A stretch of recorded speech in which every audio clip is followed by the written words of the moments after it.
Well, hello, everybody. Welcome to another one of SoCast's famous webinars. This is, I think, our fourth or fifth in our series. And today, we're very excited to be back with you. And we have a great presentation set up to discuss the steps to creating engaging digital content for radio. So before we get into it, we want to wish all of our American counterparts in advance happy Thanksgiving. And hopefully the turkey is juicy and doesn't make you too sleepy. Before we get started, we really want to get into why digital content is so important. And we're going to talk about why digital engagement is so relevant for radio stations today. Why should you be investing your efforts to get your audience interacting with your radio station online? So let's get right into it. So why does digital engagement matter? Well, first off, it's about talking to your P1s. They're on your Facebook page and in your social media and actively trying to interact with you in social. Today, interacting with your audience in social is a critical and great vehicle to foster relationships with your biggest and most loyal fans. Ideally, increase the number of touch points that you have with your best fans to increase engagement. The results of this will help you increase driving tune-ins. They will rise with site visits. Your social media and other digital efforts will help drive more people to your website and ultimately should help more people clicking on your listen live and online stream. More importantly, it's really about increasing revenue. If you have more people visiting your website, you'll be able to sell more digital inventory to your ad partners. Borrell Associates forecasted that digital revenues will grow 22% in 2017, while traditional spot revenues should remain stagnant. Clearly, digital is a critical pathway to growth for the radio industry. So this all sounds great, but how do we do it? Digital engagement is a function of both the quality of your content and the amplification of it, meaning how do you distribute it? Both of these things need to work together for you to drive digital engagement. You need to have compelling content on your website and in social media. And if it's of no use and you're not distributing your content effectively and no one can see it, then the value is really limited. On the other hand, if you have a great distribution strategy and you get your content in front of a lot of people, but it turns out that the content is of poor quality, people are not going to come back to your website, and this will hurt your digital presence. So the moral of the story, which is very common sense, is you need both strong content and strong amplification of that content to ultimately grow digital engagement. First off, we want to talk about some general content creation guidelines that you guys should keep in mind for all your digital content that you produce on your website and social. The first thing I want to hammer home is how important it is for you to plan your digital content. For digital, growth starts from the top. As an organization, you need to be supporting your people and giving them the tools and things that they need to excel in digital. One of the most important things in this is planning and maintaining a consistent schedule with your content. To do this, you need to create a strategy for your digital content. What type of content will you be posting and how often? What resources are you willing to commit to each of these areas? We suggest to be mindful of your station's resources and only to invest in strategies that you are able to commit enough effort to in order to make them worthwhile.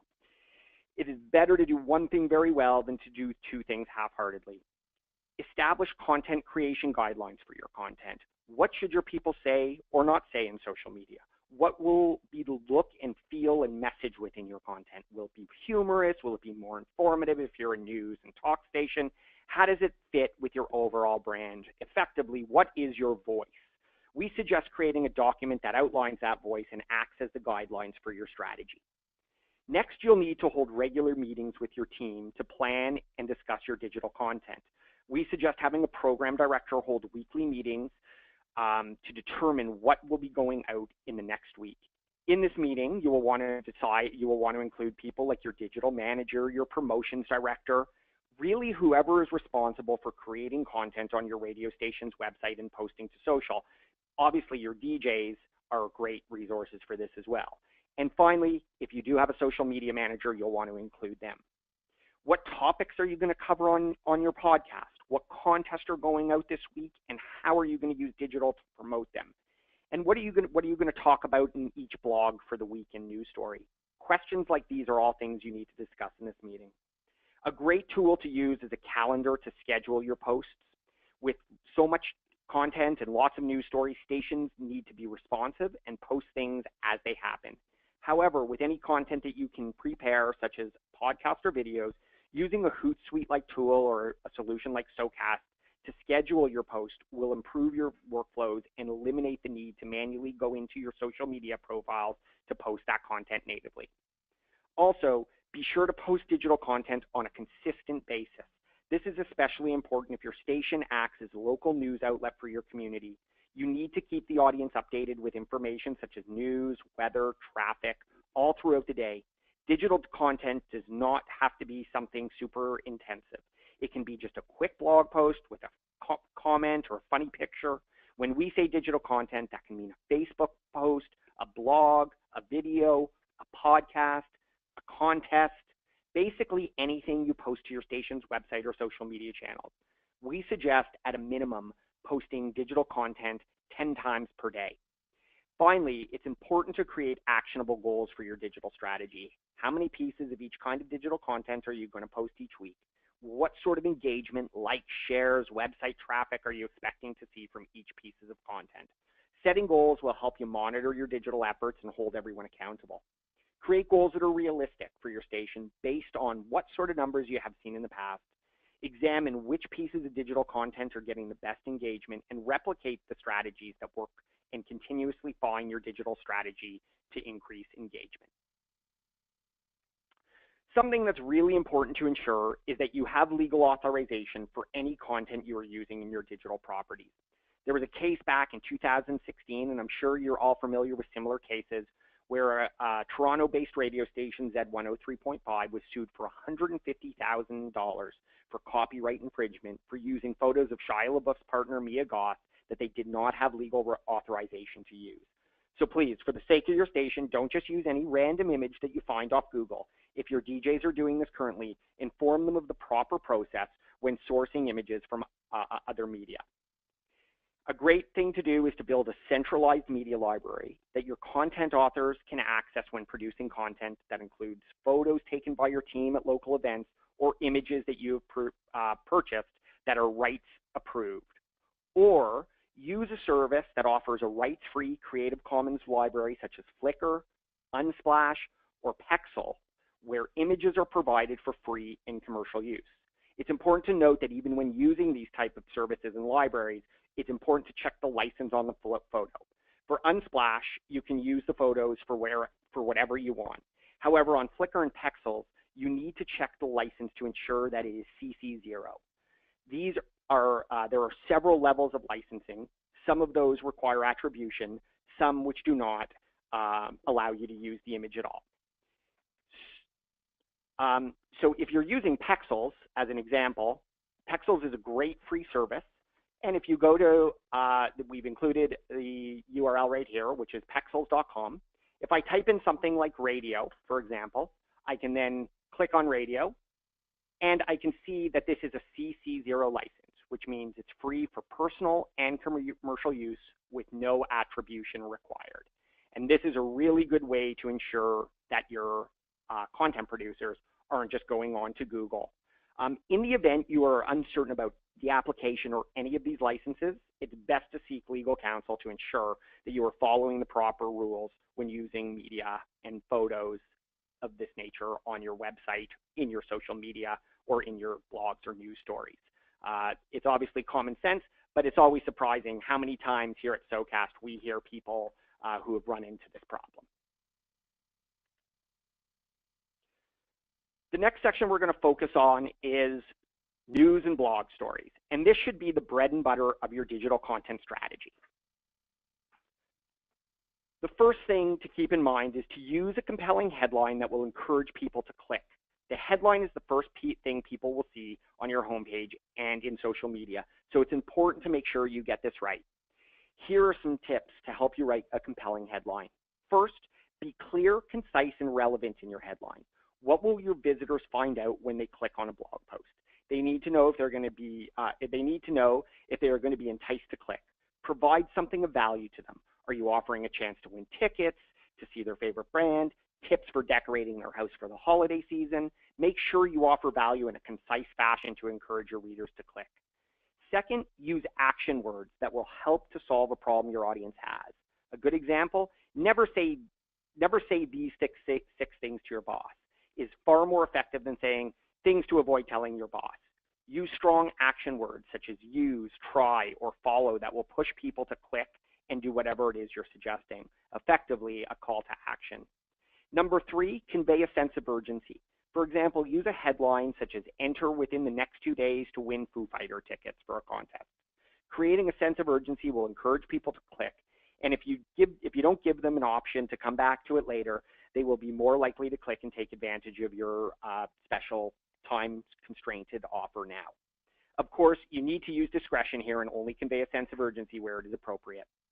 Another important point is to include numbers in your headline. According to WordStream, headlines with numbers are 36% more popular than those without. People are attracted to digestible content that is easier for their brains to process. They know what they are getting with your content, and this will make them more likely to click. If your blog post is list-based or in the format of a listicle, they can just skim the content or read in on each section in more detail. Example, 45 productivity tips for extremely busy people. Another option is to ask a strange or funny question that piques curiosity. People will be curious to know the answer. Which Games of Thrones character is your favorite artist is a good example. Which Hogwarts house do you belong to? Bonus points if you can include an interactive element such as a quiz. Lastly, don't give away the goods. Provide value in your headline and make sure that your readers know what they are reading about, but don't give them all the answers right away. For example, if your article says never say these six things to your boss, you certainly wouldn't want to give them all away in your headline. This would be rather cumbersome anyways in a long headline. Maintain that air of mystery so that people have to click on the article to get the full answer. It's also important to remember not to be too clickbaity with your headlines. Be sure that whatever you're saying in your headlines, you're actually delivering on in your post. Don't use misleading headlines that may cause the information of the article to be misunderstood. One example we came up with recently that we identified was an article in The Guardian that came up that said, Canada decides the F word is not taboo for radio listeners' ears.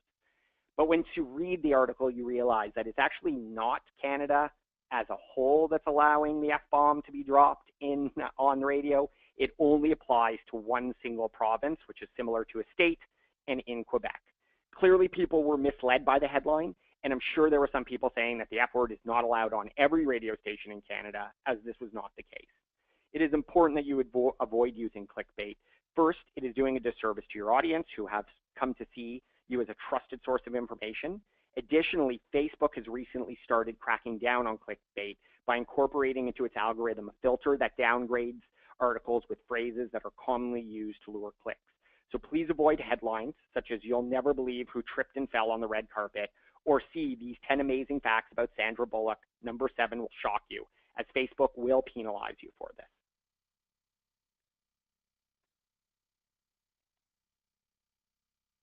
So we're going to do a little bit of an exercise just to give you an example, and we're going to take a look at a headline and how we can gradually make it better. Our headline for our blog article is "Get Ready for the Holidays." Now, assuming that we are releasing this article at about this time of year, we can say that the content is relevant for the season, and this will help encourage people to click. However, the headline is not specific. How is this article going to help me get ready for the holidays?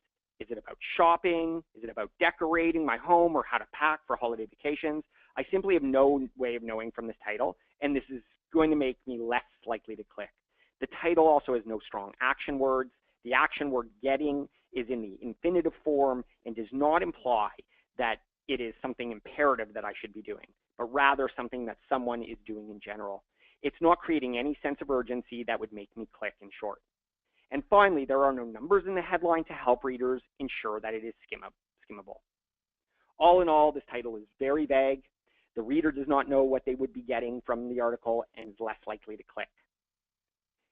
If we were to take this headline and actually change it to "help reduce stress this holiday season," we'd be moving in the right direction. Again, the topic is relevant to the holiday season. It's a bit more specific, It focuses on a particular topic, such as reducing stress for the holiday season. However, it does not really hint at how the reader can reduce stress, so there is something to be desired here. The topic is also relevant and adds value. I'm sure that managing stress during the holiday season is something that many people want to learn about, so they hit the mark on this one. However, there are still some things that could be improved. The headline does not include any numbers, which may be one opportunity here. There are also no strong action words in the title. Yes, the title does say reduce stress, but it could include a stronger call to action to better encourage people to click. Now, finally, we have our optimized headline. Follow these 4 tips to reduce stress this holiday season. Again, this topic is still relevant and adds value in the same way it did before. It is the most specific of all these 3 headlines. It gives more detail into how someone might actually go about reducing stress this holiday season. Also, it includes strong action words and numbers. It is using the imperative verb follow and mentions 4 specific types to ways you can reduce stress. At this point, the reader's interest is piqued. They know that they are going to get 4 specific tips to reduce stress this holiday season, and thus are far more likely to click on the article. The next thing we want to talk about is once you get people to click, you have to keep them on your page with the great content. As radio people, I'm sure you all know about having great content on the air. In digital, it is no different, and many of the same principles apply. The digital age has accelerated the rate at which people consume information, so you need to make sure that you're capitalizing on trending stories and strike while the iron is hot. Of course, you also have to provide your audience with useful content that will be of value to them in some way. Your blog or news story should do one of the following: entertain, educate, or inform. Your quote-unquote blog posts do not have to be long-form pieces of content. It can simply be a funny picture or a quick news story that serves to entertain or inform your audience. So don't stress about creating 1,000-word piece several times a day. We preach quality over quantity in this respect. Write in a concise, common-sense style that relates to your brand. Make your writing conversational without being too wordy, and try to cut down your word count as much as possible while still getting your point across. Finally, make your writing scannable so that people can easily get value from your blog post without having to read every single word of the article. For instance, listicles, which are list-based articles, such as our previously mentioned follow these 4 steps to reduce stress this holiday season, allow readers to scan for the 4 main points in the article. They can read in more detail if they choose to, if the specific micro topic is relevant to them. You'll also want to keep a few things in mind to optimize your blogs and news pages. Let's review the following. Keep in mind to always use a relevant photo, video, or sound clip with your blog post and news stories. Richer content helps to increase engagement on your blog posts, so be sure to use them whenever possible.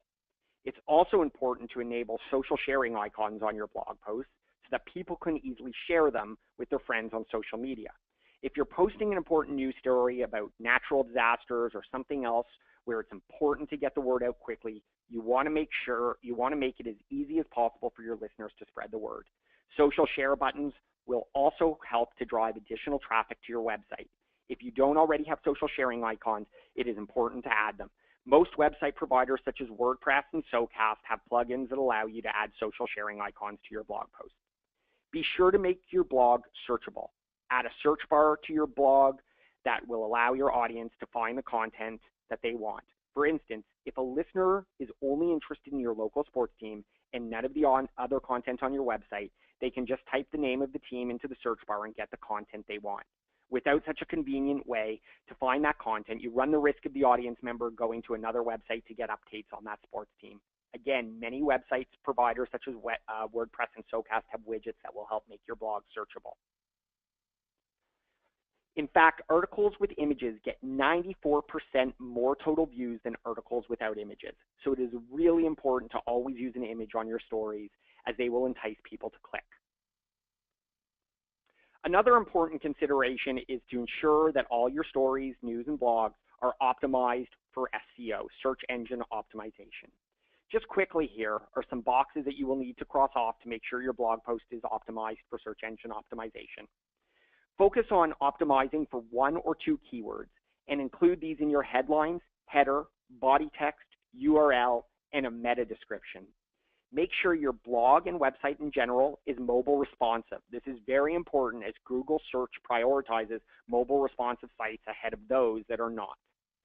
Add alt text to any images on your blog. This will make sure that not only is the text searchable in Google, but the images also help drive results. Use headings and meta descriptions so that people and, of course, search engines will be able to easily recognize that what your blog is about. Many websites and CMS providers do have SEO plugins available that will help ensure you are checking off all the boxes in terms of SEO. For example, on WordPress, you can use Yoast as an example of a good SEO plugin. In this section, we'll walk you through how to make the most of your social media efforts to drive digital engagement for your stations. First, we'll walk through some general guidelines for social media which apply to all channels. Keep your posts concise and focus on the value that you are providing. Research from HubSpot shows that Facebook posts that are 40 to 80 characters long and tweets that are 120 to 130, despite the recent increase in characters, have the highest engagement. On social media, people are often on their mobile devices skimming through their feeds and do not have the patience to read a long post, so capturing their attention with a concise post is critical to the success of your social media posts. Ensure that you are providing value with whatever it is you're posting. Your social media post should either serve the purpose, again, to entertain, inform, or provide a quick call to action for your audience, much like your blog. Enter a contest to win for concert tickets is a good example to always come back to. Always use a relevant photo, video, or GIF on your posts. Data shows that this will increase engagement. For example, Facebook posts with photos see 83% more engagement than those without. Memes are another popular way to drive engagement on your social media pages. For those of you who don't know, memes are basically popular images from the internet with text put on them to convey a popular sentiment. They are very shareable because people tend to find them humorous and relevant. They can go to to create a meme, you can go to the website imageflip.com meme generator to easily create your own memes and popular templates, and I'll show you one here now. So when you come to a meme generator, you can enter something that you want to search, something like maybe skeptical kid, and you'll get a cute meme like this, and you can then add text to the top line if you wish, like, "You're not using SoCast," sorry. And then on the bottom, "Are you crazy?" There we go, pardon my typing. And you can then generate the meme very, very quickly and easy to generate that and use that. One point of caution here is to be careful when using any copyrighted images. When we brought that up right away, you saw Sean Bean from Lord of the Rings. And you want to make sure that you avoid memes based on that may have intellectual property issues. Even memes like that grumpy cat you've seen for so often now have their own copyrights, so be sure to check before posting anything on your website or social media channel. You also need to maintain a regular posting schedule for social media. We suggest scheduling social posts once per hour throughout each DJ show. Yes, there will be some things that you need to post about as it happens. However, there are some things that you can schedule in advance, such as a cute puppy of the day and weekly news recaps, or to promote upcoming concert contests or big announcements at the radio station that will ensure that you are consistently providing your audience with valuable social content. It is a great way to schedule out appointment listening calls to action using a calendar. One final thing to keep in mind is that you need to go where your audience is online. You don't want to be wasting time and effort into social media channels that are not going to pay off for your stations. We generally suggest at least investing in a strong Facebook and Twitter presence.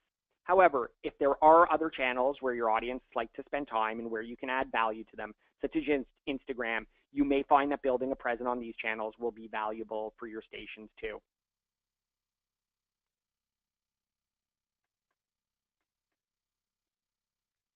When it comes to Facebook, there are a few things to keep in mind while posting to Facebook in addition to the general social media guidelines I just discussed. So convert text-based posts to images wherever possible. More people will see it since images will stand out more in a user's Facebook feed. Be personal and emotional. Your listeners connect with your on-air personalities, not your call letters. Allow your personalities to put some feel into their Facebook posts. This will help to forge a stronger connection with your audience and increase audience engagement. Much like a blog headline, you want to use your Facebook post as a hook to bring people back to your website. Encourage them to click to find out more, and don't give away all the goods immediately. Also, tag appropriate users and locations so that these Facebook posts will show up on their pages as well. Take a look at these examples of a couple of social posts that performed very well for their stations. On the left, we have a post about a concert for the band Seether by 102.9 The Buzz. This post does a lot of things right. It uses a bright, bold image of the band. It tags the band and the Facebook pages that are associated with the event. It gives relevant information about the event and also includes a link where people can find more details. As a result, the post got nearly 300 likes and over 100 shares. People tag their friends they want to go to the show with, which further increases the reach of the post and the station's Facebook page. The only minus points this post gets is that it did not link back to the station's website, so perhaps that's a missed opportunity here and something you should include in most of your posts. On the right side, we have an example from Q107, a classic rock station in Toronto, asking their listener which band puts on the best live show. This post did a great job of driving engagement because it asked users a question that they were passionate about. Again, no link back to the Q107 website here, but this was more of an engagement play for the station, which proved to be highly successful with over 100 likes and over 700 comments.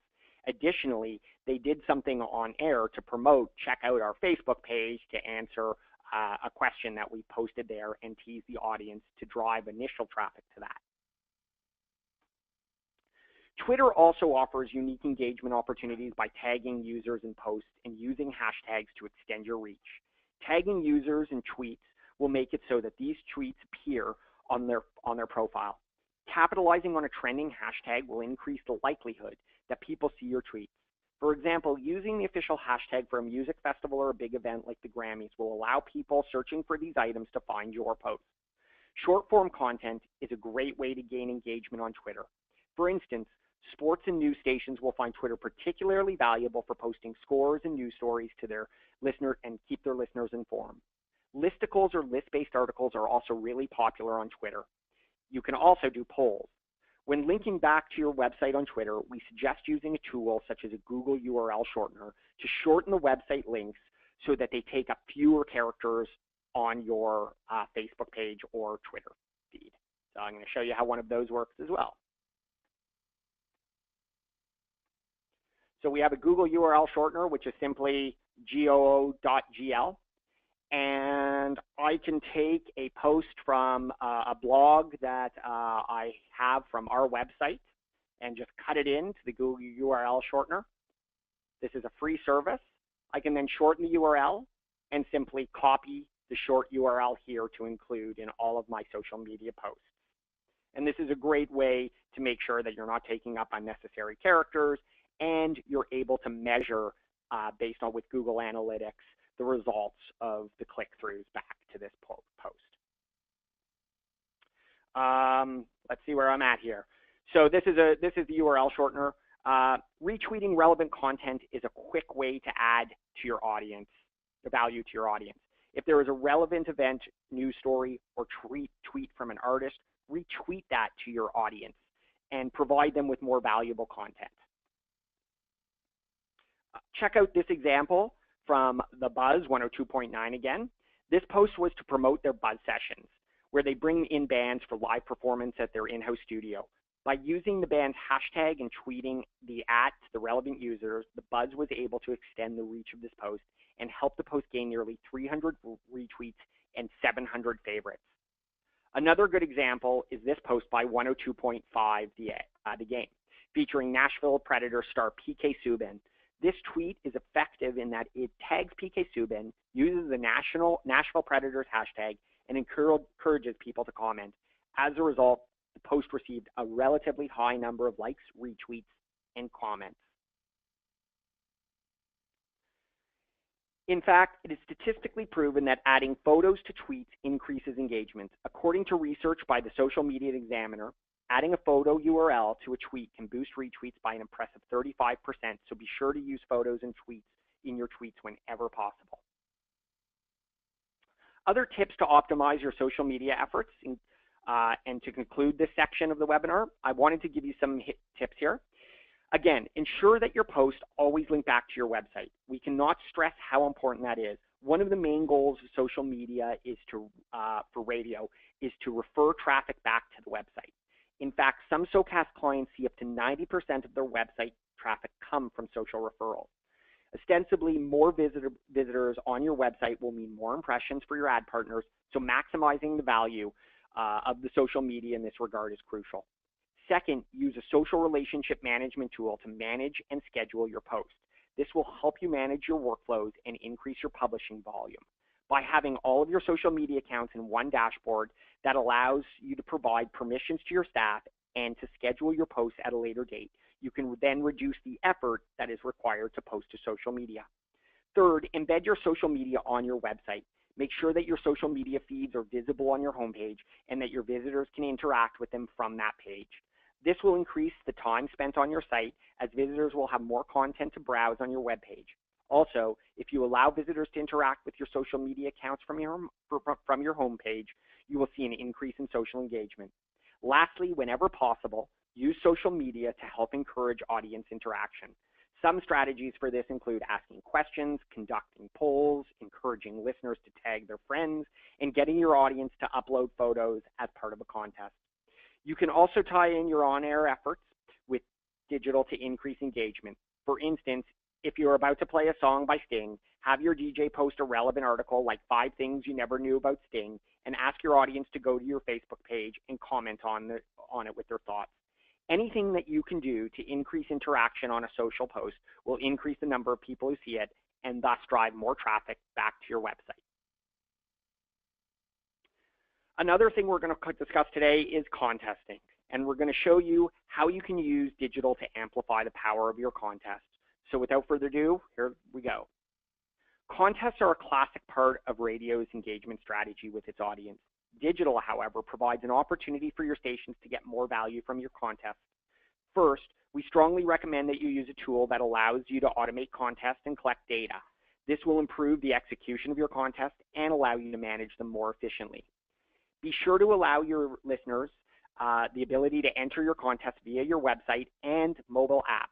By having more channels available to enter, you'll increase your total number of contest entries and accumulate more data on your contest entrants.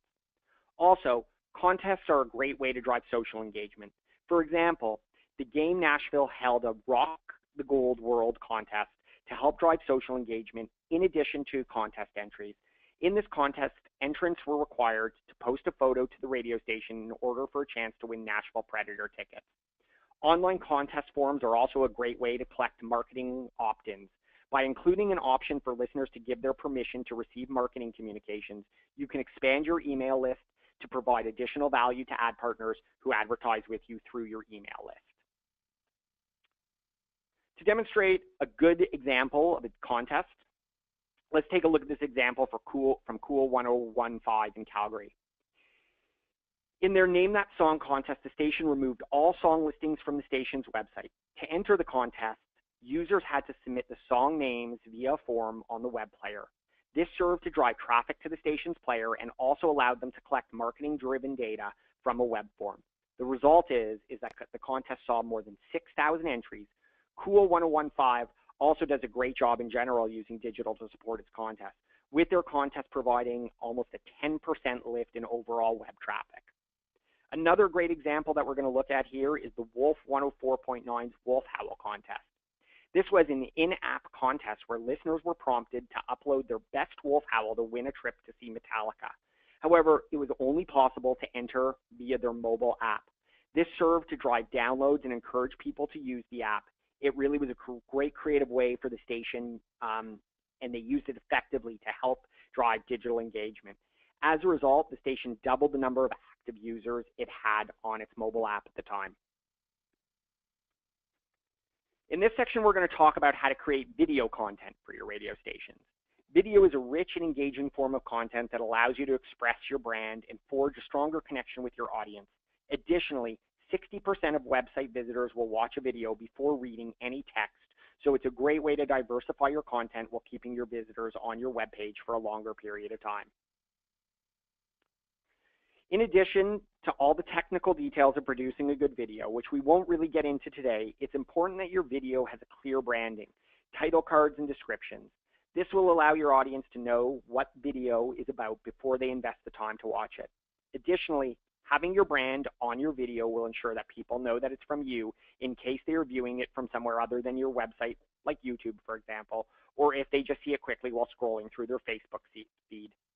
Establishing a consistent video series is also a great way to drive engagement with your video content.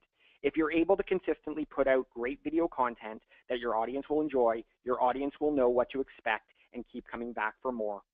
For instance, 102.1 The Edge, a rock station based out of Toronto, holds its Sugar Beach sessions several times per month, where popular artists will come into the station studio to do a performance. These videos often see thousands of page views each and provide a significant lift to the radio station's website traffic.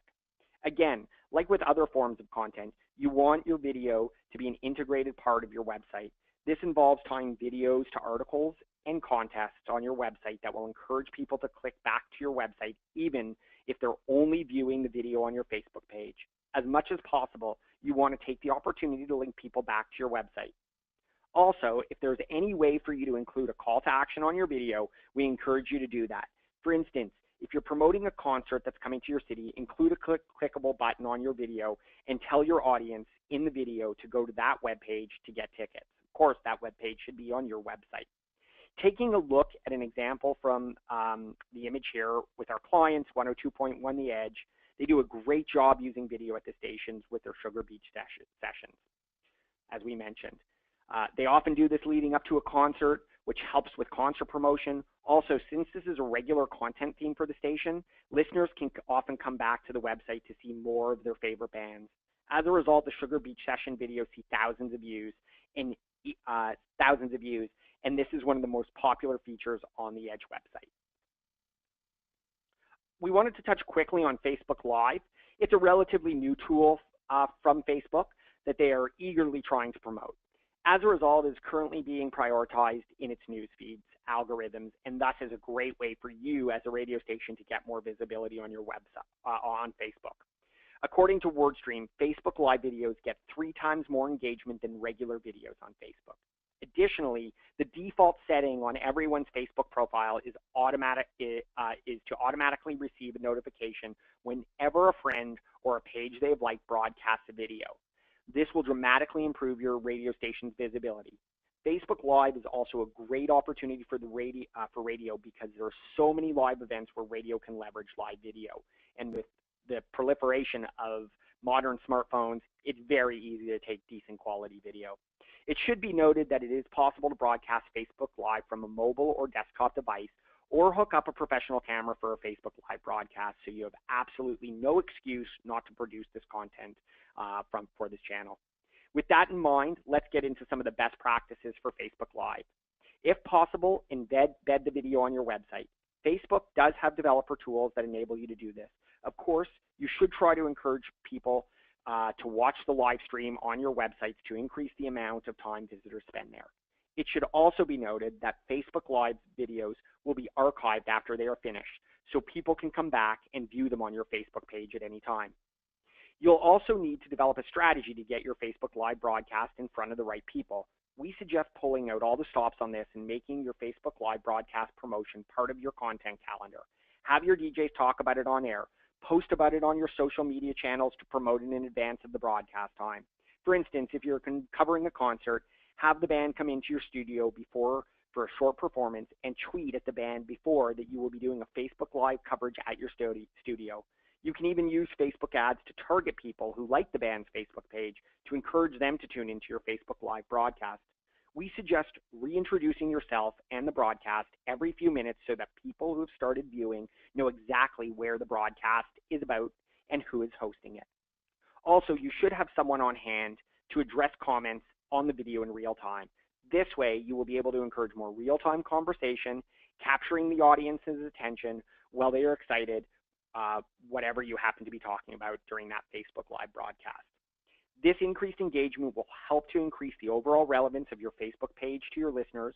Obviously, it will help increase your brand's profile, and it will give your Facebook page a higher prioritization in Facebook's news feed algorithm.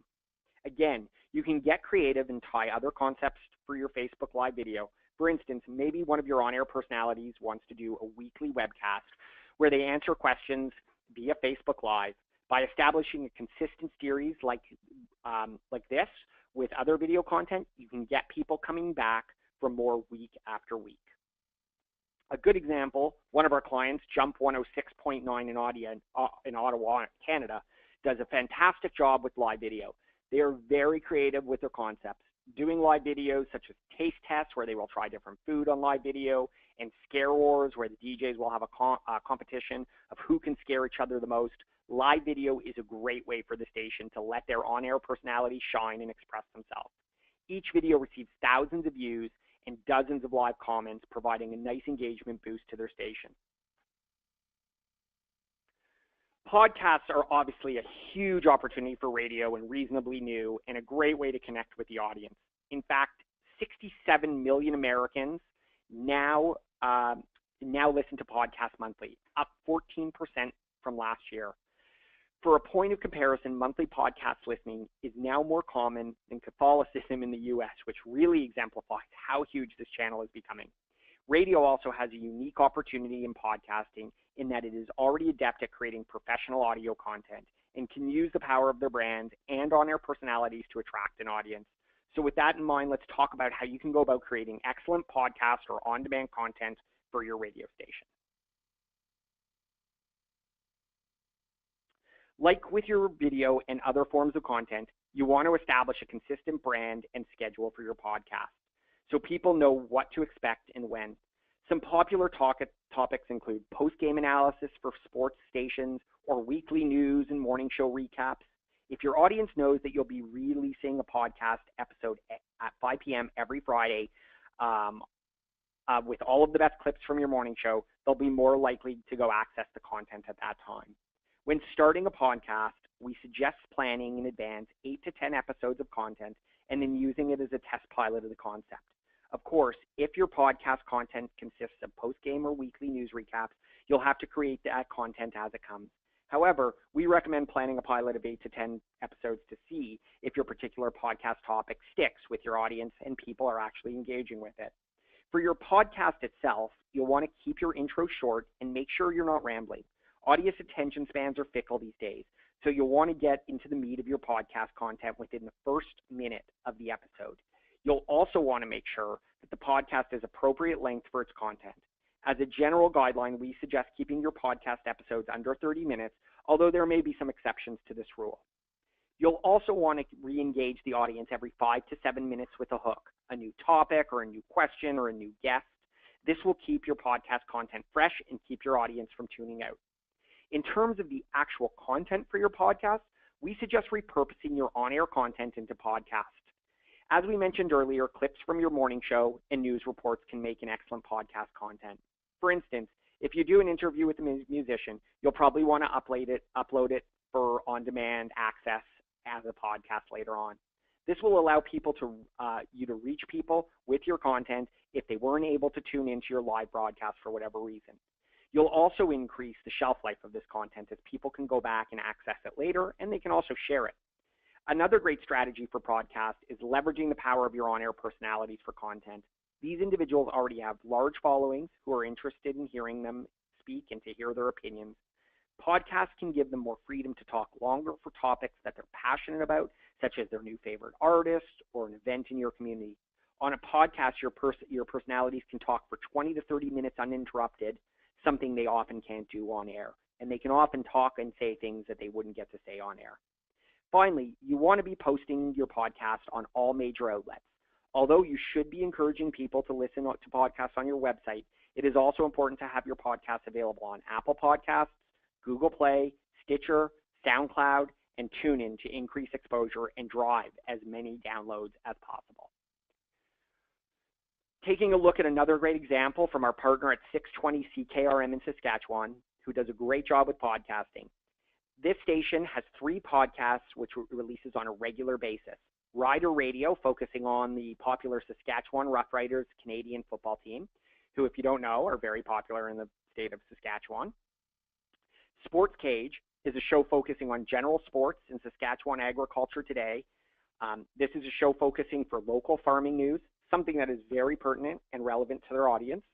In general, the station has done an excellent job acting as a local news source for its community, and podcasting is just one of the many strategies that they use to support this. To support their podcasting strategy, the station will repurpose its on-air content into podcasts, as we mentioned. This limits the amounts of constraints that they put on their resources at the station. Their on-air talent doesn't have to do any additional work to create the podcast. They just have to do some editing and put together the content and post it on their website and relevant channels. These podcasts also serve to increase the shelf life of their content, giving them more value from the content that they have on air. Additionally, it allows the station to connect with fans who miss the live broadcast. As a result, the station sees over 5,000 downloads per month. It's a small market area, and its podcasting alone contributes a 5 to 10% lift to the station's website traffic every month. So that's the bulk of our webinar today, and we want to take a quick moment here to wrap up everything and provide some final notes for your radio station's digital content strategy. The first point will come as no surprise. We've mentioned it a few times. Consistency is key with whatever content that you're producing. Your audience needs to know that they can expect consistent content from you, whether it is on your news and blogs, social media, video series, or podcasts. It is also important to keep in mind that your digital content strategies are interconnected, and you should be using them to support one another. For instance, you will want to distribute your video and podcast content via your social media channels, and you will want all of this content to link back to your website to help drive traffic. Taking this a step further, you'll want to use your contests and on-air personalities to get more people interacting with your digital properties. Taking a holistic view is important here as you build your station's digital presence. To grow in digital, you'll also need to maintain a strong organizational commitment, hold meetings to discuss digital strategy, create goals and follow through on these initiatives, create formal policies that guide how your on-air personalities will post to your social media channels, for example, and give them the freedom to produce the great content that they already do. And finally, give your people the tools that they need to succeed. Use a content management system and a social media management tool that will allow your staff to easily post and monitor content. Provide regular training on digital and best practices to ensure that your people are making the most of their opportunities to grow their brands in digital. Also, give them a bit of freedom to experiment with digital content to see what actually works for your stations. So this concludes our presentation for today. If you're looking for a platform to execute your digital strategy and to make your digital lives easy, SoCast has all the tools to help your stations easily manage your digital content, your websites, your mobile apps, your social media channels, and ultimately to drive engagement. You can also download a lot of our other helpful resources and tools on our website at www.socastdigital.com. In fact, we actually just released a content cheat sheet and a white paper that will further elaborate on the topic we discussed today. To schedule a demo or to learn more about the SoCast platform, you can simply email me, Eric, at socastdigital.com, or you can go to socastdigital.com/request a demo, and me and my team will be more than happy to help you out. That's everything for today. Again, thank you for attending our webinar. I sincerely hope that you gained some nuggets of value that you can take back to your station and execute. And again, if you have any questions, just email me or visit us at socastdigital.com. Happy Thanksgiving again to all of our American friends, and we'll see you soon.